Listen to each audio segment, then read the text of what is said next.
Welcome to Swiss യാത്രകൾ. Swiss യാത്രകളുടെ ഇന്നത്തെ പുതിയ വീഡിയോയിലോട്ട് എല്ലാവർക്കും സ്വാഗതം. എല്ലാവരും സുഖമായിരിക്കുന്നോ? നമ്മളവിടെ സുഖമായിട്ടിരിക്കുന്നു കേട്ടോ.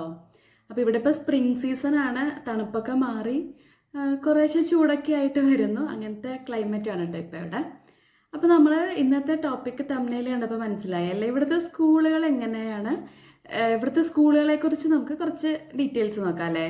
അപ്പോൾ നമ്മൾ ഇങ്ങോട്ട് വരുന്നതിന് മുമ്പ് നമുക്ക് അറിയില്ലല്ലോ, പുതിയൊരു രാജ്യത്തോട്ട് വരുന്നത് കൊണ്ട് തന്നെ ഇവിടുത്തെ സ്കൂൾ എങ്ങനെയായിരിക്കും, നമുക്ക് എങ്ങനെയാണ് അഡ്മിഷൻ കിട്ടുക, ഇവിടുത്തെ കരിക്കുലം, അങ്ങനത്തെ കാര്യങ്ങളെക്കുറിച്ചൊന്നും നമുക്കൊന്നും അറിയണ്ടായില്ല.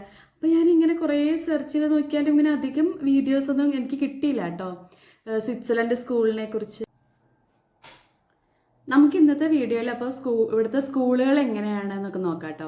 അപ്പോൾ ഇവിടെ നോർമലി 2 ടൈപ്പ് സ്കൂളുണ്ട്. അതായത് നാട്ടിലെ പോലെ തന്നെ പ്രൈവറ്റ് സ്കൂളും അതുപോലെ തന്നെ പബ്ലിക് സ്കൂളും, നമ്മൾ ഗവൺമെൻറ് സ്കൂൾ എന്നൊക്കെ പറയുന്ന പോലെ കേട്ടോ. അപ്പോൾ ഇവിടെ കൂടുതലും ആൾക്കാർ പ്രിഫർ ചെയ്യുന്നത് പബ്ലിക് സ്കൂളാണ്. 95% ആൾക്കാരും ഇവിടെ ചൂസ് ചെയ്യുന്നത് പബ്ലിക് സ്കൂളാണ്. പിന്നെ ഇങ്ങനെ എക്സ്പാറ്റ്സ് ആയിട്ട് വരുന്ന ആൾക്കാരൊക്കെ ഉണ്ടാവുമല്ലോ, അവരൊക്കെയാണ് ഈ ഇൻ്റർനാഷണൽ സ്കൂളിലോട്ട് പോകാൻ വേണ്ടിയിട്ടൊക്കെയാണ് നോർമലി പ്രൈവറ്റ് സ്കൂളുകൾ ചൂസ് ചെയ്യുന്നത്. അതല്ലാതെ ബാക്കി ഈ 95% ആൾക്കാരും പബ്ലിക് സ്കൂൾ തന്നെയാണ് ഇവിടെ ചൂസ് ചെയ്യുന്നത്.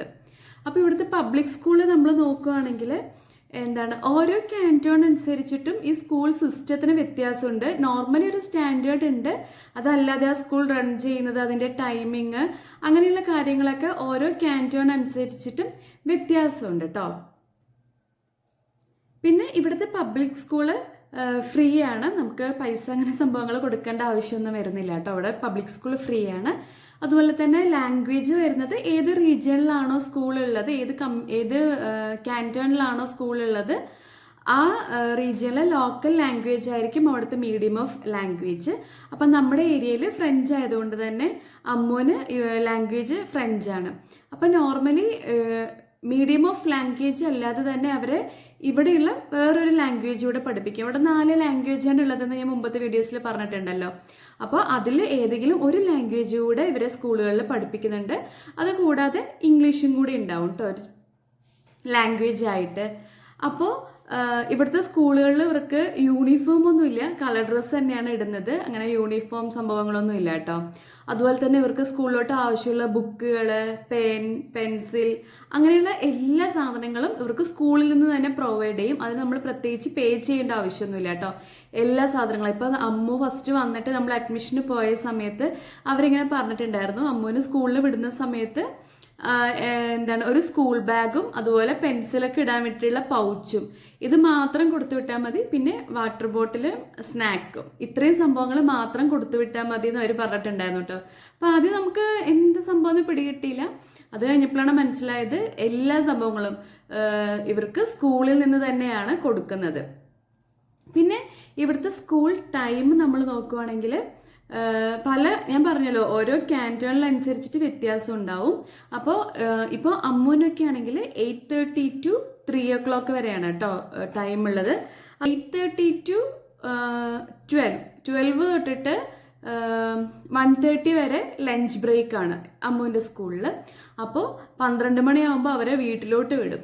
അങ്ങനെയാണ് കേട്ടോ ഇവിടുത്തെ സിസ്റ്റം. പണ്ട് നമ്മൾ വീടിൻ്റെ അടുത്തുള്ള സ്കൂളുകളിലൊക്കെ പഠിക്കുന്ന കുട്ടികൾക്ക് വീട്ടിൽ വന്നിട്ട് കഴിച്ചിട്ട് പോകാൻ പറ്റുന്നൊക്കെ ഉണ്ടായിരുന്നില്ലേ നമ്മുടെ നാട്ടിൽ, ആ സെയിം സിസ്റ്റം തന്നെയാണ് ഇവിടെ. ഇപ്പോൾ 12 മണിയാകുമ്പോൾ എല്ലാ കുട്ടികളെയും ലഞ്ചിന് വേണ്ടി വീട്ടിലോട്ട് വിടും. അത് കഴിഞ്ഞിട്ട് 1:30 ആകുമ്പോൾ അവർ തിരിച്ച് സ്കൂളിൽ പോകണം. അങ്ങനത്തെ ഒരു രീതിയാണ് ഇവിടെ ഉള്ളത്. അതുപോലെ തന്നെ ചില സ്കൂളുകളിൽ ക്യാൻറ്റീൻ ഉണ്ട്, എല്ലാ സ്കൂളുകളിലും ഇല്ല കേട്ടോ. ചില സ്കൂളുകളിൽ ക്യാൻറ്റീൻ ഉണ്ട്. അത് പക്ഷേ സ്കൂളിൻ്റെ അണ്ടറിലല്ല വരുന്നത്. എനിക്ക് തോന്നുന്നു ഈ അവിടുത്തെ കമ്മ്യൂൺ അല്ലെങ്കിൽ പാരൻസ് അസോസിയേഷൻ അങ്ങനെയുള്ള ഓരോ ടീം ഔട്ട്സൈഡിൽ നിന്നും പ്രൊവൈഡ് ചെയ്യുന്നതാണ് ഈ ക്യാൻറ്റീൻ. സ്കൂളുമായിട്ട് സ്കൂൾ നടത്തുന്ന ക്യാൻറ്റീനൊന്നും ആയിരിക്കില്ല കേട്ടോ. അപ്പോൾ അങ്ങനെയാണ് ലഞ്ചിൻ്റെ കാര്യങ്ങളൊക്കെ കേട്ടോ. പിന്നെ ഒരു കാര്യം എന്താണെന്ന് വെച്ചാൽ ബുധനാഴ്ച ദിവസങ്ങളിൽ ഇവിടുത്തെ സ്കൂളുകളെല്ലാം ഉച്ച വരെയുള്ളൂ. ഉച്ചയ്ക്ക് ശേഷം ക്ലാസ് ഉണ്ടാവില്ല. അപ്പോൾ പിള്ളേർ ഭയങ്കര ഹാപ്പിയാന്ന് വെച്ചാൽ പാരൻസുമായിട്ട് ഫാമിലി ടൈമിന് വേണ്ടിയിട്ടാട്ടോ അങ്ങനെ അവർ പ്രൊവൈഡ് ചെയ്യുന്നത്. അതുകൊണ്ട് തന്നെ മിക്കവാറും ഓഫീസുകളിൽ ബുധനാഴ്ച പാരൻസൊക്കെ വർക്ക് അറ്റ് ഹോം ഒക്കെ എടുക്കാറുണ്ട് എന്നൊക്കെ ഇങ്ങനെ ഫ്രണ്ട്സൊക്കെ പറയുന്നുണ്ടായിരുന്നു കേട്ടോ. അന്ന് ഓഫീസുകളിൽ പാരൻസ് വർക്ക് അറ്റ് ഹോം ആയിരിക്കും, കൂടുതലും ആൾക്കാർ വീട്ടിൽ തന്നെ ആയിരിക്കും ടൈം സ്പെൻഡ് ചെയ്യാന്നാണ് പറഞ്ഞേക്കുന്നത്. അപ്പോൾ ബുധനാഴ്ച ദിവസങ്ങളിൽ കുട്ടികൾക്കൊക്കെ ഉച്ചവരെ ക്ലാസ് ഉണ്ടാവുള്ളൂ കേട്ടോ. അതുപോലെ തന്നെ ചില സ്കൂളുകളിൽ ഇവർക്ക് 4 മണി അല്ലെങ്കിൽ 3 മണി വരെയൊക്കെയാണല്ലോ ക്ലാസ്. അപ്പോൾ അമ്മ ഫസ്റ്റ് പോയിട്ടുണ്ടായിരുന്ന സ്കൂളിൽ 8:30 to 4 ആയിരുന്നു അമ്മൂന് ക്ലാസ് ഉണ്ടായിരുന്നത്. അപ്പോൾ ഉച്ചയ്ക്ക് ബ്രേക്ക് കറക്റ്റ് 2 മണിക്കൂർ ഉണ്ടായിരുന്നു. 12 to 2 ബ്രേക്ക് ആയിരുന്നു അമ്മൂന്. അപ്പോൾ ആ സ്കൂളിൽ അമ്മ പോയത് സ്കൂൾ ബസ്സിലായിരുന്നേ. സ്കൂൾ ബസ് എന്ന് വെച്ചാൽ അതും സ്കൂളല്ല പ്രൊവൈഡ് ചെയ്യുന്നത്, കമ്മ്യൂൺ പ്രൊവൈഡ് ചെയ്യുന്ന ഒരു ബസ്സാണ്. അപ്പോൾ ഒരു സ്കൂളിന് വേണ്ടിയിട്ട് ഒരു സ്പെഷ്യൽ ബസ് എന്നൊന്നുമില്ല കേട്ടോ. ഒരു ഏരിയയിൽ നിന്നുള്ള കുട്ടികളെ അവരെടുത്തിട്ട് ഇങ്ങനെ പല സ്കൂളുകളിൽ കൊണ്ട് ആക്കും. അങ്ങനെയാണ് ആ റുട്ടീനെ ഈ സ്കൂൾ ബസ് അറേഞ്ച് ചെയ്തിരിക്കുന്നത്. അപ്പോൾ രാവിലെ കൊണ്ടുപോയിട്ട് ഉച്ചയാകുമ്പോൾ പിന്നെയും കുട്ടികളെ കൊണ്ടുവരും. അത് കഴിഞ്ഞിട്ട് കഴിച്ച് കഴിയുമ്പോൾ പിന്നെയും ബസ് വരും, കുട്ടികളെ കൊണ്ടുപോകും. അങ്ങനെയായിരുന്നു കേട്ടോ. അപ്പോൾ ആ സ്കൂളിൽ ഉച്ചയ്ക്ക് 12 മണി തൊട്ട് 2 മണി വരെയും ലഞ്ച് ബ്രേക്ക് ഉണ്ടായിരുന്നു. അതുകൊണ്ട് അമ്മൂന് വൈകിട്ട് ക്ലാസ് 4 മണി വരെ ഉണ്ടായിരുന്നു കേട്ടോ. അപ്പോൾ പിന്നെ ഈ വർക്കിംഗ് പാരൻസിനൊക്കെ വേണ്ടിയിട്ടാന്ന് തോന്നുന്നു ഈ 4 to 6 അല്ലെങ്കിൽ 6 o'clock വരെ മിക്കവാറും സ്കൂളുകളിൽ കുട്ടികൾക്ക് നിൽക്കാനുള്ളൊരു ഓപ്ഷൻ ഉണ്ട് കേട്ടോ. അപ്പോൾ അവർക്ക് എന്താണ് പാരൻസ് വന്ന് വിളിച്ചുകൊണ്ട് പോകുന്നോടം വരെ അല്ലെങ്കിൽ കുട്ടികൾക്ക് പാരൻസ് വരുന്നോടം വരെയൊക്കെ അവിടെ നിൽക്കാനുള്ള ഒരു ഓപ്ഷൻസ് എല്ലാ സ്കൂളിലും അതും ഇല്ല കേട്ടോ. ചില സ്കൂളുകളിൽ ഇതുപോലെ പ്രൊവൈഡ് ചെയ്യുന്നുണ്ട്. ആ സമയത്ത് അവർക്ക് സ്നാക്സ് ഒക്കെ സ്കൂളിൽ നിന്നും പ്രൊവൈഡ് ചെയ്യും കേട്ടോ, ഇങ്ങനെ നിൽക്കുന്ന കുട്ടികൾക്ക്. അപ്പോൾ അത് സൂപ്പറായിട്ടുള്ളൊരു കാര്യമാണല്ലേ. ജോലിക്ക് വന്ന പാരൻസിനും ശരിക്കും ഭയങ്കര ഹെൽപ്ഫുൾ ആയിരിക്കും അങ്ങനെയുള്ള കാര്യങ്ങളൊക്കെ. അപ്പോൾ ആ സമയത്ത് കുട്ടികൾക്ക് അവിടെ കളിക്കാൻ, സ്പോർട്സിന്, ആർട്സിന് അങ്ങനെയുള്ള സംഭവങ്ങളൊക്കെ ആ സമയത്ത് അവിടെ ചെയ്യാൻ പറ്റും. അപ്പോൾ ഇവരെ നോക്കാൻ വേണ്ടിയിട്ട് അവിടെ ആളുണ്ട് കേട്ടോ. വോളണ്ടിയേഴ്സ് ആയിട്ടുള്ള ആൾക്കാർ ഇവരെ നോക്കാൻ വേണ്ടിയിട്ട് അവിടെ ഉണ്ടാവും. അക്കാദമിക് ഇയർ സ്റ്റാർട്ട് ചെയ്യുന്നത് ഓഗസ്റ്റിലായിരിക്കും. ഓഗസ്റ്റ് എൻഡ് അല്ലെങ്കിൽ സെപ്റ്റംബർ ഫസ്റ്റ് വീക്ക്. അത് ഒരു വർഷം ചിലപ്പോൾ ഇങ്ങനെ മാറി മാറി വരും. അപ്പോൾ നോർമലി ഓഗസ്റ്റ് ലാസ്റ്റ് വീക്കൊക്കെ ആയിരിക്കും ഇവിടെ സ്കൂള് ഓപ്പൺ ആവുന്നത്. എന്നിട്ട് ജൂൺ എൻഡിലായിരിക്കും, ജൂൺ എൻഡ് വരെയാണ് കേട്ടോ ഉള്ളത്. ഓഗസ്റ്റ് ടു ജൂൺ ആണ് ഇവിടുത്തെ അക്കാദമിക് ഇയർ വരുന്നത്. അതുപോലെ തന്നെ എന്താ, പുതിയതായിട്ട് വരുന്ന കുട്ടികൾക്ക്, അതായത് ലാംഗ്വേജ് അറിയാത്ത കുട്ടികൾക്ക് വേണ്ടിയിട്ട് ഇവിടെ റിസപ്ഷൻ ക്ലാസ് അല്ലെങ്കിൽ വെൽക്കമിങ് ക്ലാസ് ഉണ്ട്. ഇപ്പം അമ്മു ഉള്ളത് ആ ഒരു ക്ലാസ്സിലാണ് കേട്ടോ. പിന്നെ അവിടെ നിന്നിട്ട് കുട്ടികൾ ലാംഗ്വേജ് പഠിച്ചതിന് ശേഷമാണ് അവരെ മറ്റ് കുട്ടികളുടെ കൂടെ ക്ലാസ്സിലോട്ട് ആക്കുന്നത്. അപ്പോൾ ഈ റിസപ്ഷൻ ക്ലാസ്സിൽ എല്ലാ ഏജിലുള്ള കുട്ടികളും ഉണ്ടാവുമായിരിക്കും. ഒരു പ്രത്യേക ഏജ് ഗ്രൂപ്പ് അല്ല, പുതിയതായിട്ട് വരുന്ന എല്ലാ കുട്ടികളെയും ഈ ഒറ്റ ക്ലാസ്സിലായിരിക്കും. എന്നിട്ട് ഒരു സാറുമാണ് അവർക്കുള്ളത്. ആർട്ടിനും സ്പോർട്സിനും വേറെ വേറെ ടീച്ചേഴ്സ് ഉണ്ട്. അതല്ലാതെ ബാക്കി സബ്ജക്റ്റുകൾ എല്ലാം തന്നെ പഠിപ്പിക്കുന്നുണ്ട്. മാത്സ്, സയൻസ് അതൊക്കെ ഇവർ പഠിപ്പിക്കുന്നുണ്ട്. പക്ഷെ കൂടുതൽ ഒരു ഫോക്കസ് ചെയ്യുന്നത് ഫ്രഞ്ച് പഠിപ്പിക്കാനായിരിക്കും. അപ്പോൾ എല്ലാ ഏജ് ഗ്രൂപ്പിലുള്ള കുട്ടികളും ഈ റിസപ്ഷൻ ക്ലാസ്സിൽ ഉണ്ടാവും.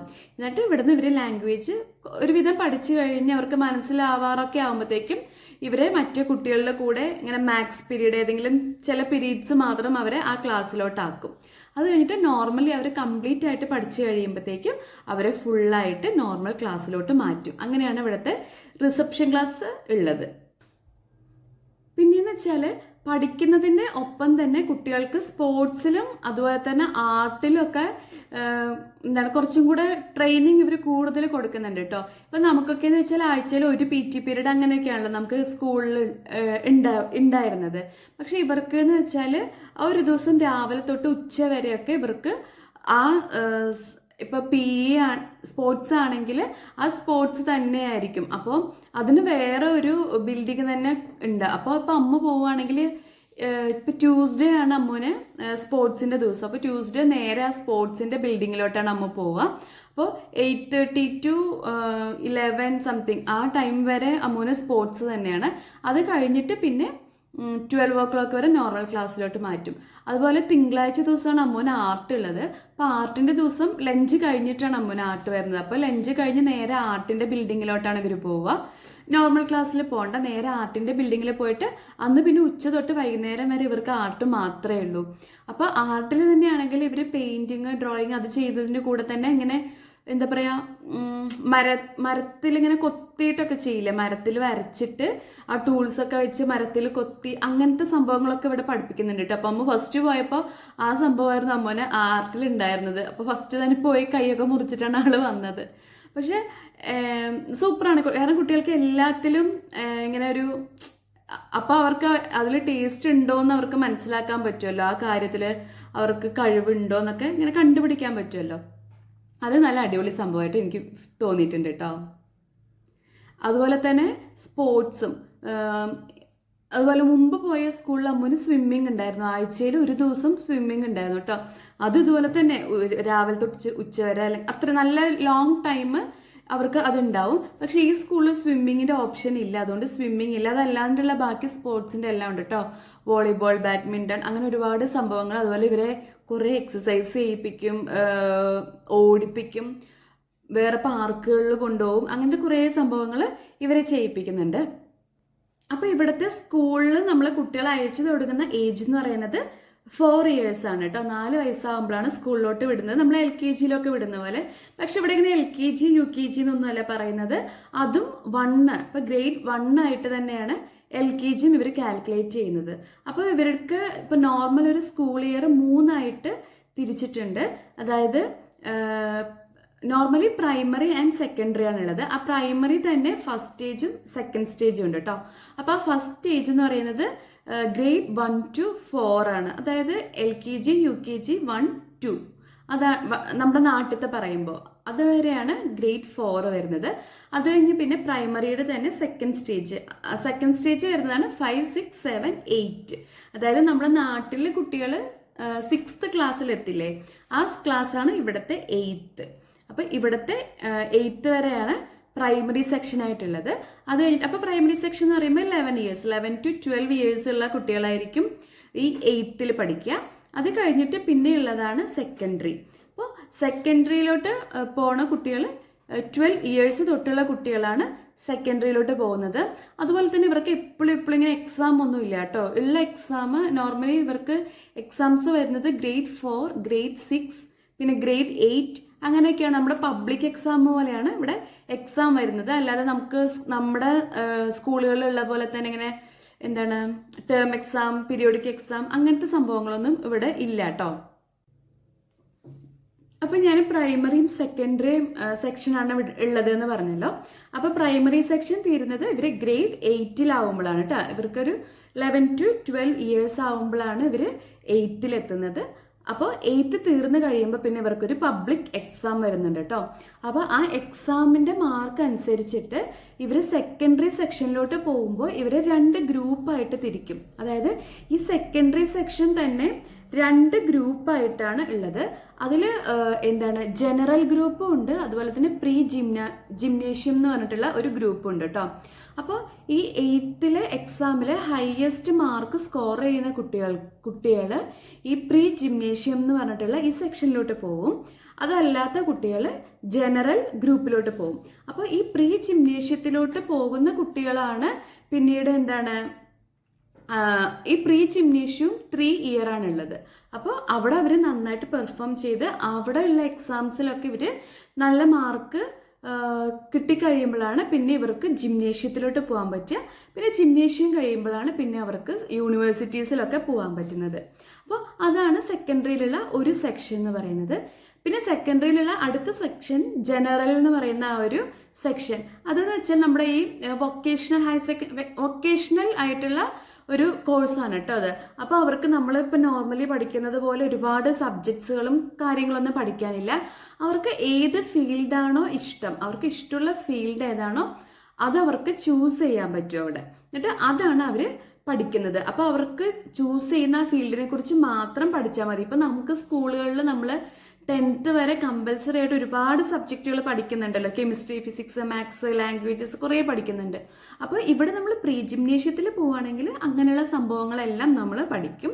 അതല്ലാത്ത സെക്ഷനിൽ പോവുകയാണെങ്കിൽ ഏത് ഫീൽഡിലാണോ നമുക്ക് താല്പര്യമുള്ളത് അതിനെക്കുറിച്ച് മാത്രം നമുക്ക് അവിടെ പഠിച്ചാൽ മതി. അപ്പോൾ ഇവിടുത്തെ സ്കൂളുകളിൽ കുറച്ച് കുട്ടികൾ മാത്രമാണ് ഈ ജിംനേഷ്യം സെലക്ട് ചെയ്യുന്നത്. ബാക്കി മിക്കവാറും എല്ലാ കുട്ടികളും മറ്റ് എന്താണ് ജനറൽ ആയിട്ടുള്ള ഓപ്ഷനാണ് കേട്ടോ ഓപ്റ്റ് ചെയ്യുക. വളരെ കുറച്ച് കുട്ടികളാണ് ജിംനേഷ്യം ഓപ്റ്റ് ചെയ്യുന്നത്. അപ്പോൾ മറ്റേ സെക്ഷനിലോട്ട് പോവുകയാണെങ്കിൽ അവിടെ തന്നെ sec A, sec B and sec C ഇങ്ങനെ മൂന്നായിട്ടുണ്ട്. അപ്പോൾ അതിൽ ഏറ്റവും കൂടുതൽ ആൾക്കാർ ഓപ്റ്റ് ചെയ്യുന്നത് ഡിമാൻഡിങ് ആയിട്ടുള്ളത് സെക് എ ആണ് കേട്ടോ. അപ്പോൾ ഈ സെക് എയിലുള്ള കുട്ടികൾ നന്നായിട്ട് പെർഫോം ചെയ്യാണ്, അവർ നല്ല ഹയർ ഗ്രേഡ് മാർക്സ് വാങ്ങുകയാണെന്ന് വെച്ചാൽ അവർക്ക് പിന്നെയും ഈ ജിംനേഷ്യത്തിലോട്ട് പോകാനുള്ള ഒരു ഓപ്ഷൻ ഉണ്ട്. അപ്പോൾ ഈ പ്രീ ജിംനേഷ്യം ഉള്ളത് 3 ഇയർ ആണ്. ഇത് കഴിയുമ്പോൾ ജിംനേഷ്യത്തിലോട്ട് പോവും, അതും 3 ഇയർ ആണ് കേട്ടോ. അപ്പോൾ ഈ പ്രീ ജിംനേഷ്യത്തിലോട്ട് നമ്മൾ പോകുന്നത് 12 ഇയേഴ്സ് ആണ് കേട്ടോ. 12 to 13 ഇയേഴ്സിലാണ് നമ്മൾ ഫസ്റ്റ് ഇയർ ജിംനേഷ്യത്തിലോട്ട് പോണത്. 15 ഇയേഴ്സ് ആവുമ്പോൾ നമ്മൾ ഈ പ്രീ ജിംനേഷ്യം തീരും. അത് കഴിഞ്ഞിട്ട് 15 to 16 ഇയേഴ്സിൽ ആ പ്രായത്തിലാണ് നമ്മൾ ജിംനേഷ്യത്തിലോട്ട് പോകുന്നത്. അപ്പോൾ ഇപ്പം നമ്മൾ എന്താണ് പ്രീ ജിംനേഷ്യത്തിൽ പോയിട്ട് നമ്മൾ നന്നായിട്ട് പെർഫോം ചെയ്യുന്നില്ല, നമുക്ക് മാർക്ക് കുറവാണെന്നൊക്കെ ആണെങ്കിൽ പിന്നെയും നമ്മൾ എന്താണ് മറ്റേ ഓപ്ഷനിലോട്ട് പോവും. അപ്പോൾ പ്രീ ജിംനേഷ്യത്തിൽ പോയാലും നമ്മൾ നന്നായിട്ട് പെർഫോം ചെയ്താൽ മാത്രമേ നമുക്ക് ജിംനേഷ്യത്തിലോട്ട് പോവാൻ പറ്റുള്ളൂ. പിന്നെയെന്ന് വെച്ചാൽ ഈ ജിംനേഷ്യം കഴിയുമ്പോൾ നമുക്ക് എന്താണ് അവിടെ വെച്ചിട്ടൊരു എക്സാം ഉണ്ട്. ആ എക്സാം എഴുതി പാസ്സായാലാണ് നമുക്ക് പിന്നെ യൂണിവേഴ്സിറ്റീസിലൊക്കെ പോവാനായിട്ടുള്ള ചാൻസ് ഉള്ളത്. അപ്പോൾ ഇത്രയാണ് കേട്ടോ ഇവിടുത്തെ എഡ്യൂക്കേഷണൽ സിസ്റ്റം എന്ന് പറയുന്നത്. നമ്മൾ 4 ഇയേഴ്സിൽ തുടങ്ങിയിട്ട് 15 ഇയേഴ്സ് വരെ ഉള്ള പീരീഡിൽ നമ്മൾ പ്രീ ജിംനേഷ്യം അല്ലെങ്കിൽ ജനറൽ സെക്ഷനിലെത്തും. അത് കഴിഞ്ഞിട്ട് 15 ഇയേഴ്സ് തൊട്ടിട്ടാണ് നമ്മൾ ജിംനേഷ്യത്തിലോട്ട് പോകുന്നത്. ഓക്കെ, അപ്പോൾ ഇപ്പം ഈ സെക്കൻഡറി സെക്ഷനിൽ സെക്കൻഡ് ഓപ്ഷൻ എടുക്കുമല്ലോ, ജനറൽ ഓപ്ഷൻ എടുക്കുന്നവർ 15 ഇയേഴ്സ് വരെ 3 ഇയർ അവർ പഠിക്കും. ഈ പ്രീ ജിംനേഷ്യം പോലെ തന്നെ 3 ഇയർ ആണ് ജനറൽ ഓപ്ഷൻ എടുത്തിട്ടുള്ളവർക്കും ഉള്ളത്. അവർ ഈ 15 ഇയേഴ്സ് വരെ അവിടെ പഠിച്ചു കഴിയുമ്പോൾ പിന്നെ അവർക്ക് അപ്രന്റീസ് ഒക്കെ ആയിട്ട് വേറെ കമ്പനികളിൽ, വലിയ വലിയ കമ്പനികളിൽ നമുക്ക് പോവാൻ പറ്റും കേട്ടോ. അങ്ങനെ അപ്രന്റീസ് ആയിട്ട് നമുക്ക് അവിടെ വർക്ക് ചെയ്യാൻ പറ്റും. അപ്പോൾ അത് ആഴ്ചയിൽ 3 ദിവസമാണ് അങ്ങനെ വർക്ക് ചെയ്യുക. ബാക്കി 2 ദിവസം അവർക്ക് നോർമൽ ക്ലാസ്സും ഉണ്ടായിരിക്കും. അപ്പോൾ അവരിങ്ങനെ പോകുന്ന സമയത്ത് അവർക്ക് അവിടെ നിന്നൊരു അവർക്ക് പേ ചെയ്യുന്നുണ്ട് കേട്ടോ. അവർ ഈ വർക്ക് ചെയ്യുന്നതിന് അവർക്ക് പേ ചെയ്യുന്നുണ്ട്. അപ്പോൾ അത് ഫസ്റ്റ് ഇയർ അവർക്ക് 500 to 850 CHF പെർ മന്ത് കിട്ടും. പിന്നെ അത് ലാസ്റ്റ് ഇയർ ഒക്കെ ആകുമ്പോഴത്തേക്കും 850 to 1500 CHF വരെ അവർക്ക് ഈ അപ്രന്റീസ് ആയിട്ട് വർക്ക് ചെയ്യുമ്പോൾ അവർക്ക് കിട്ടുന്നുണ്ട് കേട്ടോ. അപ്പോൾ ഇതും 3 ഇയർ ആണ് ഉള്ളത്. ഈ 3 ഇയർ അവരിങ്ങനെ വർക്ക് ചെയ്ത് കഴിയുമ്പോൾ അവർക്ക് ഒരു ഡിപ്ലോമ സർട്ടിഫിക്കറ്റ് കിട്ടും. ഇത് കഴിയുമ്പോൾ പിന്നെ അവർക്ക് നോർമലായിട്ട് ഒരു പ്രൊഫഷണൽ അവരുടെ പ്രൊഫഷൻ തിരഞ്ഞെടുത്തിട്ട് അവർക്ക് വർക്ക് ചെയ്യാൻ പറ്റും. ഇവിടുന്ന് ഈ ഡിപ്ലോമ സർട്ടിഫിക്കറ്റ് കിട്ടിക്കഴിയുമ്പോൾ 15 വയസ്സ് കഴിഞ്ഞിട്ട് ഒരു 18 വയസ്സാകുമ്പോഴത്തേക്കും അവർക്ക് സർട്ടിഫിക്കറ്റ് കിട്ടും. പിന്നെ അവർക്ക് ഫ്രീ ആയിട്ട് നോർമലി ഒരാൾ വർക്ക് ചെയ്യുന്നത് പോലെ തന്നെ വർക്ക് ചെയ്യാൻ പറ്റും. അപ്പോൾ ഈ ജനറൽ ഓപ്റ്റ് ചെയ്യുന്നവർക്ക് 15 ഇയേഴ്സ് തൊട്ട് അവർ സമ്പാദിക്കാൻ തുടങ്ങി ശരിക്കും പറയുകയാണെങ്കിൽ. കാരണം അവർ 15 ഇയേഴ്സിൽ അവർ സെക്കൻഡറിയുടെ ഫസ്റ്റ് സ്റ്റേജ് കഴിഞ്ഞിട്ട് പിന്നെ അവർ അപ്രന്റീസ് ആയിട്ട് കയറുമല്ലോ. അപ്പോൾ തൊട്ട് അവർക്ക് 500 CHF മുതൽ പെർ മന്ത് അവർക്ക് കിട്ടുന്നുണ്ട്. അപ്പോൾ ശരിക്കും പറഞ്ഞാൽ അവർ അപ്പോൾ തൊട്ട് ഏൺ ചെയ്യാൻ തുടങ്ങി. അപ്പോൾ ഇതാണ് കേട്ടോ ഇവിടുത്തെ എഡ്യൂക്കേഷണൽ സിസ്റ്റം എന്ന് പറയുന്നത്. അപ്പോൾ ഇത് പഠിക്കാൻ ആഗ്രഹമുള്ള കുട്ടികൾക്ക് തീർച്ചയായിട്ടും പഠിക്കാൻ പറ്റും. ആഗ്രഹമല്ല, കഴിവും വേണം, മീൻസ് മാർക്കും സ്കോർ ചെയ്യണം. അങ്ങനെയുള്ള കുട്ടികൾക്ക് പഠിക്കാൻ പറ്റും. പക്ഷെ അങ്ങനെ പഠിക്കാൻ നമ്മൾ തിയററ്റിക്കലൊക്കെ ആയിട്ട് പഠിക്കാൻ കുറച്ച് അക്കാദമിക് ആയിട്ട് കുറച്ച് വീക്കായിട്ടുള്ള കുട്ടികളാണെന്ന് വെച്ചാൽ അവർക്കത് ഓപ്റ്റ് ചെയ്യേണ്ട ആവശ്യമില്ല. അവർക്ക് ഏത് ഫീൽഡാണോ ഇഷ്ടം ആ ഫീൽഡ് അവർക്ക് തിരഞ്ഞെടുത്തിട്ട് അത് മാത്രം പഠിച്ചാൽ മതി. അങ്ങനെയുള്ളൊരു ഓപ്ഷൻ ഉണ്ട്. അപ്പം ഇതാണ് ഇവിടുത്തെ ഒരു സ്കൂൾ സിസ്റ്റം എന്ന് പറയുന്നത് കേട്ടോ. അപ്പോൾ നമ്മുടെ വീഡിയോ ഇഷ്ടപ്പെടുവാണെങ്കിൽ മറക്കാതെ എല്ലാവരും നമ്മുടെ ചാനലൊന്ന് സബ്സ്ക്രൈബ് ചെയ്യണേ. അപ്പോൾ ഇന്നത്തെ വീഡിയോ നിങ്ങൾക്ക് എല്ലാവർക്കും ഇഷ്ടപ്പെട്ടിട്ടുണ്ടാവുമെന്ന് വിശ്വസിക്കുന്നു. അപ്പോൾ എല്ലാവർക്കും നല്ലൊരു ദിവസം ആശംസിച്ചുകൊണ്ട് നിർത്തുന്നു. ബൈ.